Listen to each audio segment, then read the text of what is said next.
اعوذ باللہ من الشیطان الرجیم، بسم اللہ الرحمن الرحیم۔ عبداللہ بن ابی قتادہ سلمہ سے اور ان سے ان کے باپ نے بیان کیا، مکہ کے راستے میں ایک جگہ میں آپ صلی اللہ علیہ وسلم کے ساتھ چند ساتھیوں کے ساتھ بیٹھا ہوا تھا۔ آپ صلی اللہ علیہ وسلم ہم سے آگے قیام فرما تھے حجۃ الوداع کے موقع پر، اور لوگ تو احرام باندھے ہوئے تھے لیکن میرا احرام نہیں تھا۔ میرے ساتھیوں نے ایک گور خر دیکھا۔ میں اس وقت اپنی جوتی گانٹنے میں مشغول تھا۔ ان لوگوں نے مجھ کو کچھ خبر نہیں دی، لیکن ان کی خواہش یہی تھی کہ کسی طرح میں گور خر کو دیکھ لوں۔ چنانچہ میں نے جو نظر اٹھائی تو گور خر دکھائی دیا۔ میں فوراً گھوڑے کے پاس گیا اور اس پر زین کس کر سوار ہو گیا، مگر اتفاق سے جلدی میں گھوڑا اور نیزہ دونوں بھول گیا۔ اس لیے میں نے اپنے ساتھیوں سے کہا مجھے گھوڑا اور نیزہ اٹھا دیں۔ انہوں نے کہا ہرگز نہیں، قسم اللہ کی، ہم تمہاری شکار میں کسی قسم کی مدد نہیں کر سکتے، کیونکہ ہم سب لوگ حالت احرام میں ہیں۔ مجھے اس پر غصہ آیا اور میں نے خود ہی اتر کر دونوں چیزیں لے لیں، پھر سوار ہو کر گور خر پر حملہ کیا اور اس کو شکار کر لایا۔ مر بھی چکا تھا۔ اب لوگوں نے کہا اسے کھانا چاہیے، لیکن پھر احرام کی حالت میں اسے کھانے کا جواز پر شبہ ہوا، لیکن بعض لوگوں نے شبہ نہیں کیا اور گوشت کھایا۔ پھر ہم آگے بڑھے اور میں اس گور خر کا ایک بازو چھپا رکھا تھا۔ جب آپ صلی اللہ علیہ وسلم کے پاس پہنچے تو اس کے متعلق آپ سے سوال کیا۔ آپ نے محرم کے لیے شکار کے گوشت کھانے کا فتویٰ دیا اور دریافت فرمایا کیا اس میں سے کچھ بچا ہے جو تمہارے پاس ہے؟ میں نے کہا ہاں جی ہاں۔ وہ بازو آپ کی خدمت میں پیش کی۔ آپ نے اسے تناول فرمایا یہاں تک کہ ختم ہو گیا۔ آپ بھی اس وقت احرام سے تھے۔ ابو حازم نے کہا مجھ سے یہی حدیث زید بن اسلم نے بیان کی، ان سے عطا بن جسیار نے، ان سے ابو قتادہ نے۔ ساتھیوں نے امداد سے انکار اس لیے کیا کہ وہ احرام کی حالت میں تھے۔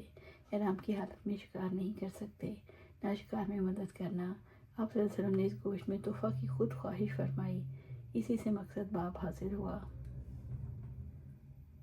ابو قتادہ نے تیر بسم اللہ پڑھ کر چلایا، بس وہ شکار حلال ہوا۔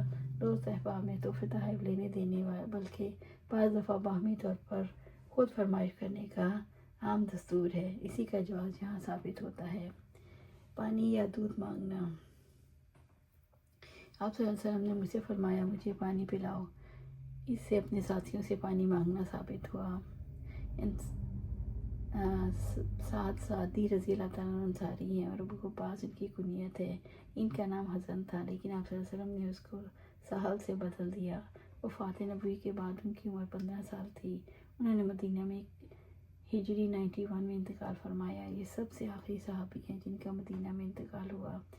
ان سے ان کے بیٹے عباس اور زہری اور ابو حازم روایت کرتے ہیں۔ ایک مرتبہ صلی اللہ علیہ وسلم ہمارے اسی گھر میں تشریف لائے اور پانی طلب فرمایا۔ ہمارے پاس ایک بکری تھی، اسے ہم نے دوہا، پھر میں نے اس میں سے اسے کنویں کا پانی ملا کر آپ کی خدمت میں لسی بنا کر پیش کیا۔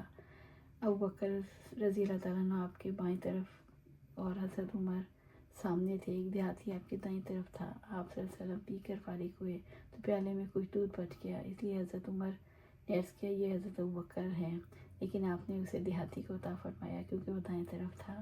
پھر آپ صلی اللہ علیہ وسلم نے فرمایا دائیں طرف بیٹھنے والے دائیں طرف بیٹھنے والے ہی کا حق رکھتے ہیں، بس خبردار دائیں طرف ہی سے شروع کیا کرو۔ انس رضی اللہ عنہ نے کہا یہی سنت ہے، یہی سنت ہے۔ 3 مرتبہ آپ نے اس بات کو دہرایا۔ ہر انسان کے لیے اس کے مجلس زندگی میں دوست احباب کے ساتھی بے تکلیف کے ساتھ مواقع آ جاتے ہیں۔ شریعت اسلامی اس بارے میں تنگ نظر نہیں، اس نے ایسے مواقع کے لیے ہر ممکن سہولت دی ہے جو معیوب نہیں۔ مثلا اپنے دوست احباب سے پانی پلانے کی فرمائش کرنا، جیسے کہ حدیث میں ظاہر سے ثابت ہے۔ آپ صلی اللہ علیہ وسلم نے حضرت انس سے رضی اللہ تعالیٰ عنہ کے یہاں تشریف لا کر پانی طلب کیا۔ انس رضی اللہ عنہ بھی مزاج سردی قدردان تھے، انہوں نے پانی اور دودھ ملا کر لسی بنا کر پیش کر دیا۔ آداب مجلس کا یہاں دوسرا واقعہ پیش آیا جو روایت میں مذکور ہے۔ انس رضی اللہ عنہ نے سنت رسول صلی اللہ علیہ وسلم کے اظہار اور اس کی اہمیت بتلانے کے لیے 3 بار یہ دہرائے کہ دائیں طرف سے شروع کرو، دائیں طرف سے شروع کرو، دائیں طرف سے۔ اللہ سبحانہ تعالیٰ ہمیں قرآن و سنت پر عمل کرنے کی توفیق دے، اس پر جمع دے اور جنت الفردوس کے اعلیٰ مقام پر اپنے پاس گھر عطا فرمائے۔ آمین یا رب العالمین۔